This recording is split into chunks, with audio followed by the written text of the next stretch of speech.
30 ఏళ్లలోనే మోకాళ్ల నొప్పితో ఇబ్బంది పడుతున్నారా? అయితే ఇది సాధారణంగా జరిగేది కాదని నిపుణులు చెబుతున్నారు. వయసు మీద పడిన వాళ్లలో మామూలే అయినా చిన్న వయసులో మోకాళ్ల నొప్పులకు కొన్ని కారణాలు ఉన్నాయని అంటున్నారు. ముఖ్యంగా ఈ 5 పనులు మోకాళ్ల నొప్పులు వచ్చే అవకాశాన్ని పెంచేస్తున్నాయట. అవేంటో ఇప్పుడు చూసేయండి. 30 ఏళ్లలోనే మోకాళ్ల నొప్పులు రావడానికి ముఖ్య కారణం ఒబేసిటీ. బరువు పెరిగితే మోకాళ్లపై ఒత్తిడి ఎక్కువవుతుంది.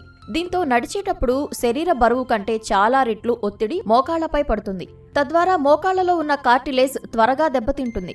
మోకాళ్ల నొప్పులకు మరో ముఖ్య కారణం ఒకే చోట కూర్చొని కదలకుండా పనిచేయటం.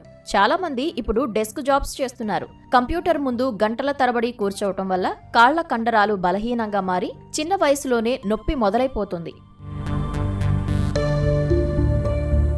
వ్యాయామం చేయకపోవటం కూడా మోకాళ్ల నొప్పులకు ప్రధాన కారణంగానే చెప్పుకోవాలి.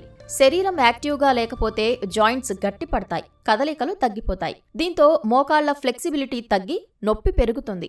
హెవీ వర్కౌట్స్ చేయడం లేదా మోకాళ్లకు గాయాలు తగలటం వంటివి కూడా మోకాళ్ల నొప్పులు రావడానికి కారణమవుతాయి. విటమిన్ డి లోపం వల్ల కూడా మోకాళ్ల నొప్పులు వచ్చే అవకాశం ఉంటుంది. విటమిన్ డి లోపం ఏర్పడుతుంది. దీంతో ఎముకలు బలహీనపడతాయి, మోకాళ్ల నొప్పులు ఎక్కువైపోతాయి. ఇవే కాకుండా కూర్చునే పద్ధతి, సరైన షూస్ వాడకపోవటం, మెట్లు ఎక్కువగా ఎక్కటం వంటివి కూడా మోకాళ్లపై ప్రభావం చూపిస్తాయి.